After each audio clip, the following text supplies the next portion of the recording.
ಇನ್ನು ಜಾತಿ ಗಣತಿಗೆ ಸಂಬಂಧಪಟ್ಟಂತಹ ಅಂಕಿ ಅಂಶಗಳು ಈಗಾಗಲೇ ಯಾವ ಜಾತಿ ಗಣತಿಯ ವರದಿಯನ್ನು ಕ್ಯಾಬಿನೆಟ್ನಲ್ಲಿ ಮಂಡನೆ ಮಾಡಲಾಗಿದೆಯೋ ಅದರ ಅಂಕಿ ಅಂಶಗಳು ಒಂದೊಂದಾಗಿ ಬಹಿರಂಗ ಆಗ್ತಾ ಇದ್ದಂತೆಯೇ ನಮ್ಮ ಜಾತಿಯವರು ಇಷ್ಟು ಜನ, ಇದು ಕಡಿಮೆ ಆಗಿದೆ, ನಮ್ಮ ಜಾತಿಯವ್ರನ್ನ ಕಡಿಮೆ ತೋರಿಸಿದ್ದಾರೆ, ಈ ವರದಿ ಸರಿ ಇಲ್ಲ, ನಮ್ಮ ಜಾತಿಯವರು ಆ್ಯಕ್ಚುಲಿ ಇಷ್ಟು ಜನ ಇದ್ದಾರೆ ಅಂತ ಪ್ರತಿಯೊಂದು ಜಾತಿ ಸಂಘಟನೆಗಳ ನಾಯಕರುಗಳು ತಮ್ಮದೇ ಆದಂತಹ ಧಾಟಿಯಲ್ಲಿ ವಾದವನ್ನು ಮಂಡಿಸ್ತಾ ಇದ್ದಾರೆ.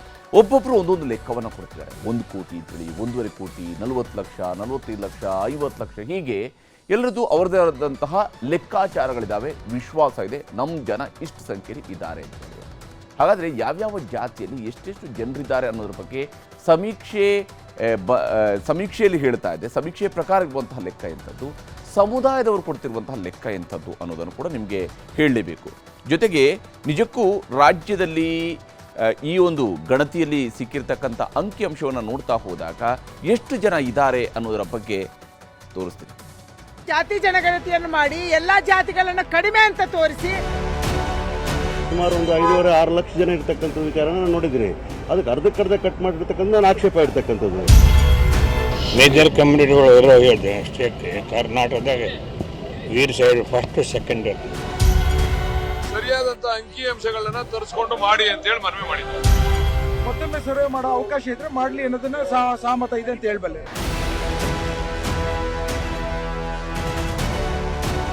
ಜಾತಿಗಣತಿ ವರದಿಯನ್ನ ಮೊದಲ ಸಲ ಬಹಿರಂಗವಾಗಿ ಹೊರಗೆ ಬಂದಾಗಿಂದಲೂ ಒಬ್ಬೊಬ್ಬ ನಾಯಕರು, ಒಬ್ಬೊಬ್ಬ ಮುಖಂಡರು ಹೇಳ್ತಿರೋದು ಒಂದೇ: ಜಾತಿ ಜನಗಣತಿ ವರದಿಯಲ್ಲಿ ನಮ್ಮ ಜಾತಿಯವರನ್ನ ಕಡಿಮೆ ತೋರಿಸಿದ್ದಾರೆ, ನಮ್ಮ ಜಾತಿ ಜನಸಂಖ್ಯೆಯನ್ನೇ ತಪ್ಪಾಗಿ ತೋರಿಸಿ ಅನ್ಯಾಯ ಮಾಡಿದ್ದಾರೆ, ರಾಜ್ಯದಲ್ಲಿ ನಮ್ಮ ಜಾತಿ ಸಂಖ್ಯೆ ಅಷ್ಟಿದೆ ಇಷ್ಟಿದೆ ಅಂತೆಲ್ಲ ಆಕ್ರೋಶದ ಮಾತುಗಳನ್ನ ಹೊರಗೆ ಹಾಕ್ತಿದ್ದಾರೆ. ಸರ್ಕಾರದ ವರದಿ ನಿಜಾನೋ, ಸಮುದಾಯದವರ ಆಕ್ರೋಶದ ಲೆಕ್ಕಾಚಾರಗಳು ನಿಜಾನೋ ನಮಗಂತೂ ಗೊತ್ತಿಲ್ಲ. ಆದ್ರೆ ಇಲ್ಲಿರೋ ದೊಡ್ಡ ಪ್ರಶ್ನೆ ಏನಪ್ಪಾ ಅಂದ್ರೆ, ಕರ್ನಾಟಕದ ಜನಸಂಖ್ಯೆ ಎಷ್ಟು ಎಷ್ಟು ಎಷ್ಟು ರಾಜ್ಯದ ಒಟ್ಟಾರೆ ಜನಸಂಖ್ಯೆ ಎಷ್ಟು ಅನ್ನೋದೇ ಈಗಿರುವ ಬಹುದೊಡ್ಡ ಪ್ರಶ್ನಾರ್ಥಕ ಚಿಹ್ನೆ. ಹಾಗಿದ್ರೆ ನಿಜವಾಗ್ಲೂ ಕರ್ನಾಟಕದ ಜನಸಂಖ್ಯೆ ಎಷ್ಟು? ಜಾತಿ ಧರ್ಮ ಪಂಗಡಗಳನ್ನೆಲ್ಲ ಸೈಡ್ಗಿಟ್ಟು ಅಖಂಡ ಕರ್ನಾಟಕದ ಜನಸಂಖ್ಯೆ ಲೆಕ್ಕ ಎಷ್ಟು ಅನ್ನೋದು ಈಗಿರುವ ಪ್ರಶ್ನೆ. ಈ ಪ್ರಶ್ನೆ ಉದ್ಭವಿಸಲು ಕಾರಣ ಮತ್ತದೇ ಜಾತಿ ಜನಗಣತಿ. ಯಾರನ್ನ ಕೇಳಿದ್ರೂ ಜಾತಿ ಜನಗಣತಿ 2015 ಲೆಕ್ಕವನ್ನ ಒಪ್ಪೋಕೆ ರೆಡಿಯಿಲ್ಲ. ಒಕ್ಕಲಿಗರು ಲಿಂಗಾಯತರಷ್ಟೇ ಅಲ್ಲ, ಮುಸ್ಲಿಮರು ನಮ್ಮ ಜನಸಂಖ್ಯೆ ಜಾಸ್ತಿ ಅಂತಾರೆ, ಕ್ರೈಸ್ತರು ನಮ್ಮ ಜನಸಂಖ್ಯೆ ಜಾಸ್ತಿ ಅಂತಾರೆ, ಸಿಖ್ಖರು, ಜೈನರು, ದಲಿತರು, ಪರಿಶಿಷ್ಟರು, ಹಿಂದುಳಿದವರು ಯಾರನ್ನ ಕೇಳಿದ್ರು ನಮ್ಮ ಜನಸಂಖ್ಯೆಯೇ ಜಾಸ್ತಿ ಅಂತಿದ್ದಾರೆ. ಜಾತಿ ಜನಗಣತಿ ಲೆಕ್ಕ ಪ್ರಕಾರ ಪರಿಶಿಷ್ಟ ಜಾತಿಯವರು 1.09 ಕೋಟಿ, ಎಸ್ಸಿಯವರ ಲೆಕ್ಕ 1.5 ಕೋಟಿಗೂ ಹೆಚ್ಚು. ಜಾತಿ ಜನಗಣತಿಯ ಲೆಕ್ಕದ ಪ್ರಕಾರ ಇತರೆ ಹಿಂದುಳಿದವರು 1.05 ಕೋಟಿ, ಇತರೆ ವರ್ಗದವರ ಲೆಕ್ಕ 1.5 ಕೋಟಿ. ಜಾತಿ ಜನಗಣತಿ ಪ್ರಕಾರ ವೀರಶೈವ ಲಿಂಗಾಯತರ ಸಂಖ್ಯೆ 76.84 ಲಕ್ಷ, ಲಿಂಗಾಯತರ ಲೆಕ್ಕದ ಪ್ರಕಾರ 1.25 ಕೋಟಿಗೂ ಹೆಚ್ಚು. ಜಾತಿ ಜನಗಣತಿಯ ಪ್ರಕಾರ ಒಕ್ಕಲಿಗರ ಸಂಖ್ಯೆ 61.58 ಲಕ್ಷ, ಒಕ್ಕಲಿಗರ ಪ್ರಕಾರ 1 ಕೋಟಿಗೂ ಹೆಚ್ಚು. ಜಾತಿ ಜನಗಣತಿಯ ಲೆಕ್ಕದ ಪ್ರಕಾರ ಮುಸ್ಲಿಮರ ಸಂಖ್ಯೆ 75.25 ಲಕ್ಷ, ಮುಸ್ಲಿಮರ ಲೆಕ್ಕದ ಪ್ರಕಾರ 90 ಲಕ್ಷ.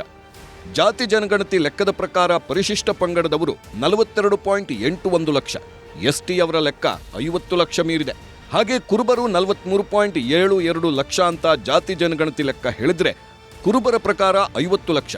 ಇನ್ನು ಗೊಲ್ಲರು 10.5 ಲಕ್ಷ ಅಂತ ಜಾತಿ ಜನಗಣತಿ ಲೆಕ್ಕ ಹೇಳ್ತಿದ್ರೆ ಗೊಲ್ಲರ ಪ್ರಕಾರ ಲೆಕ್ಕ 50 ಲಕ್ಷ. ಹಾಗೆ ಜಾತಿ ಜನಗಣತಿಯಲ್ಲಿ ಬ್ರಾಹ್ಮಣರು 15.65 ಲಕ್ಷ ಎಂದ್ರೆ ಬ್ರಾಹ್ಮಣರ ಪ್ರಕಾರ 45 ಲಕ್ಷ. ಇನ್ನು ಜಾತಿ ಜನಗಣತಿ ಪ್ರಕಾರ ವಿಶ್ವಕರ್ಮ ಸಂಖ್ಯೆ 15 ಲಕ್ಷ ಎಂದ್ರೆ ವಿಶ್ವಕರ್ಮದವರ ಪ್ರಕಾರ 40 ಲಕ್ಷ. ಜಾತಿ ಜನಗಣತಿಯಲ್ಲಿ ಮರಾಠರು 16 ಲಕ್ಷ ಎಂದ್ರೆ ಮರಾಠರ ಪ್ರಕಾರ 40 ಲಕ್ಷ. ಜಾತಿ ಜನಗಣತಿಯಲ್ಲಿ ಈಡಿಗರು 14 ಲಕ್ಷ ಎಂದ್ರೆ ಈಡಿಗರ ಪ್ರಕಾರ 20 ಲಕ್ಷ.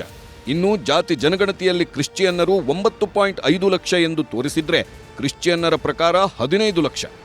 ಒಂದೊಂದು ಜಾತಿಯವರದ್ದು, ಒಂದೊಂದು ಧರ್ಮದವರದ್ದು, ಒಂದೊಂದು ಸಮುದಾಯದವರದ್ದು ಒಂದೊಂದು ಲೆಕ್ಕಾಚಾರ. ಕೇಂದ್ರ ಸಚಿವೆ ಶೋಭಾ ಕರಂದ್ಲಾಜೆ ಅವರು ನಾವು ಒಕ್ಕಲಿಗರು, ಜಾತಿ ಜನಗಣತಿ ವರದಿಯಲ್ಲಿ ಒಕ್ಕಲಿಗರ ಸಂಖ್ಯೆನೇ ಹಿಂದೆ ಮುಂದೆ ಮಾಡಿದ್ದಾರೆ, ಸಿದ್ದರಾಮಯ್ಯ ಸರ್ಕಾರ ಒಕ್ಕಲಿಗರನ್ನ ತುಳಿಯೋ ಕೆಲಸ ಮಾಡ್ತಿದೆ ಅಂತ ಗುಡುಗಿದ್ರು. ಶಾಮನೂರು ಶಿವಶಂಕರಪ್ಪ ನಾವೇ ನಂಬರ್ ಅಂತಾರೆ, ಕ್ರಿಶ್ಚಿಯನ್ನರು ಅಷ್ಟೇ ನಮ್ಮನ್ನ ತುಳಿಯೋ ಕೆಲಸ ಆಗ್ತಿದೆ ಅಂತ ಗುಡುಕ್ತಿದ್ದಾರೆ. ಜಾತಿ ಜನಗಣತಿಯನ್ನು ಮಾಡಿ ಎಲ್ಲ ಜಾತಿಗಳನ್ನು ಕಡಿಮೆ ಅಂತ ತೋರಿಸಿ ಜಾತಿಗಳಲ್ಲಿ ಉಪಜಾತಿಗಳನ್ನು ಮಾಡಿ ನಮ್ಮನ್ನು ಒಡೆದಾಳುವಂತ ನೀತಿಯನ್ನ ಸಿದ್ದರಾಮಯ್ಯನವರ ಸರ್ಕಾರ ಮಾಡ್ತಾ ಇದೆ. ಇದಕ್ಕೆ ನಮ್ದು ವಿರೋಧ ಇದೆ. ಲಿಂಗಾಯತರು ವಿರೋಧ ಮಾಡ್ತಿದ್ದಾರೆ, ಒಕ್ಕಲಿಗರು ಮಾಡ್ತಿದ್ದಾರೆ, ಬೇರೆ ಬೇರೆ ಸಮಾಜ ಮಾಡ್ತಾ ಇದೆ. ತೀರ್ಮಾನ ಏನು ಮಾಡ್ಕೊಂಡ್ರು ಉಲ್ಟಾ ಹೊಡ್ಕತ್ತೆ ಅವ್ರಿಗೆ. ಅವ್ರೇನು ಸುಮ್ಮನೆ ಡೊಂಗ್ ನಡೆದಾರ. ಮೇಜರ್ ಕಮ್ಯುನಿಟಿಗಳು ಇರೋ ಸ್ಟೇಟ್ ಕರ್ನಾಟಕದಾಗ ವೀರ್ ಸೈಡ್ ಫಸ್ಟ್ ಸೆಕೆಂಡ್ ಒಕ್ಕಲಿಗರು ಗೊತ್ತಾಯ್ತಾ? ಇವೆರಡನ್ನ ಎದುರು ಕೇಳ್ಕೊಂಡು ರಾಜ್ಯಭಾರ ಮಾಡೋಕ್ಕಾಗತ್ತಾ? ಆದ್ರೆ ಇವತ್ತವರೆಗೂ ಸಹ ತಿರುಗು ಇದರಲ್ಲೂ ಸಹ ಕಾಂತರಾಜ್ ಅವರು ಮಾಡಿರ್ತಕ್ಕಂಥ ಈ ಒಂದು ಜನಗಣತಿಯಲ್ಲೂ ಸಹ ಇದೇ ರೀತಿಯಾಗಿ ನಮ್ಮನ್ನ ಮುಂದುವರಿಸಿಕೊಂಡು ಹೋಗ್ತಾ ಇದ್ದಾರೆ. ಇದು ಕ್ರೈಸ್ತ ಧರ್ಮಕ್ಕೆ ಈ ಒಂದು ಜನಗಣತಿಯಿಂದ ಆಗಿರ್ತಕ್ಕಂಥ ಬಹಳ ದೊಡ್ಡ ಅನ್ಯಾಯ ಅಂತ ನಾನು ಹೇಳಲಿಕ್ಕೆ ಇಷ್ಟಪಡ್ತೀನಿ. 2011ರ ಕೇಂದ್ರ ಸರ್ಕಾರದ ಜನಗಣತಿಗೂ 2015ರ ಜಾತಿ ಜನಗಣತಿಗೂ ಈಗಿನ ಸಮುದಾಯವಾರು ಪ್ರಮುಖರು ಕೊಡುತ್ತಿರೋ ಮಾಹಿತಿಯನ್ನ ನೋಡಿದ್ರೆ ಕರ್ನಾಟಕದ ಜನಸಂಖ್ಯೆ 9 ಕೋಟಿ ಮೀರಿ ಹೋಗಿದೆ. 2011ರಲ್ಲಿ ಕೇಂದ್ರ ಸರ್ಕಾರ ನಡೆಸಿದ್ದ ಜನಗಣತಿಯ ಪ್ರಕಾರ ಕರ್ನಾಟಕ ರಾಜ್ಯದಲ್ಲಿರುವ ಜನರ ಸಂಖ್ಯೆ 6,11,30,704. ಅದೇ 2015ರಲ್ಲಿ ಸಿದ್ದರಾಮಯ್ಯ ಸರ್ಕಾರ ರಚಿಸಿದ್ದ ಸಮಿತಿ ಕೊಟ್ಟಿರುವ ಜಾತಿ ಜನಗಣತಿಯ ಪ್ರಕಾರ ಕರ್ನಾಟಕದ 5.98 ಲಕ್ಷ ಜನರನ್ನ ಸಮೀಕ್ಷೆ ನಡೆಸಿದ್ದು, ಸಮೀಕ್ಷೆಯಿಂದ ದೂರ ಉಳಿದವರು ಸೇರಿ ಒಟ್ಟು ರಾಜ್ಯದ ಜನಸಂಖ್ಯೆ 6,30,00,000. ಆದರೆ ಈಗ ಜಾತಿವಾರು ಮುಖಂಡರುಗಳು ಕೊಟ್ಟಿರುವ ಲೆಕ್ಕ ನೋಡಿದ್ರೆ ಅಖಂಡ ಕರ್ನಾಟಕದಲ್ಲಿರುವ ಜನರ ಸಂಖ್ಯೆ 9,50,00,000 ಮೀರಿ ಹೋಗುತ್ತೆ. ಇಡೀ ರಾಜ್ಯದ ಜನರನ್ನ ಕಾಡ್ತಿರೋ ಪ್ರಶ್ನೆಗಳೆಂದ್ರೆ ಯಾವುದು ಅಸಲಿ ಲೆಕ್ಕ, ಯಾವುದು ನಕಲಿ ಲೆಕ್ಕ, ಎಷ್ಟಿದೆ ಕರ್ನಾಟಕದ ಜನಸಂಖ್ಯೆ ಅನ್ನೋದು. ಇದನ್ನ ಜಾತಿ ಜನಗಣತಿ ತರಲು ಹೊರಟಿರುವ ಮುಖ್ಯಮಂತ್ರಿ ಸಿದ್ದರಾಮಯ್ಯ ಸರ್ಕಾರವೇ ಖಚಿತವಾಗಿ ಹೇಳಬೇಕು. ಅದಕ್ಕೆ ಜಾತಿ ಜನಗಣತಿ ಮರು ಸಮೀಕ್ಷೆ ಆಗಬೇಕು ಅನ್ನೋದು ಸ್ವತಃ ಕಾಂಗ್ರೆಸ್ ನಾಯಕರ ಒತ್ತಾಯ.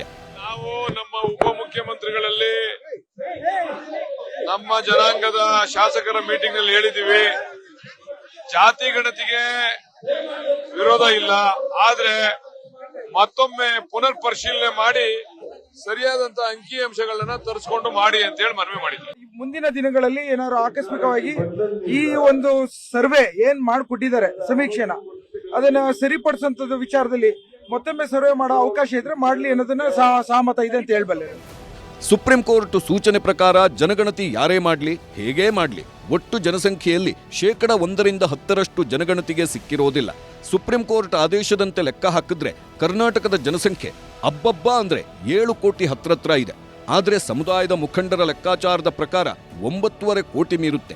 ಹೇಳ್ತಾ ಹೋದ್ರೆ ಜಾತಿ ಜಂಜಾಟಕ್ಕೆ ಕೊನೆಯಿಲ್ಲ, ಜನಸಂಖ್ಯೆ ಲೆಕ್ಕಾನೂ ಖಚಿತವಾಗ್ತಿಲ್ಲ. Bureau report, news 18.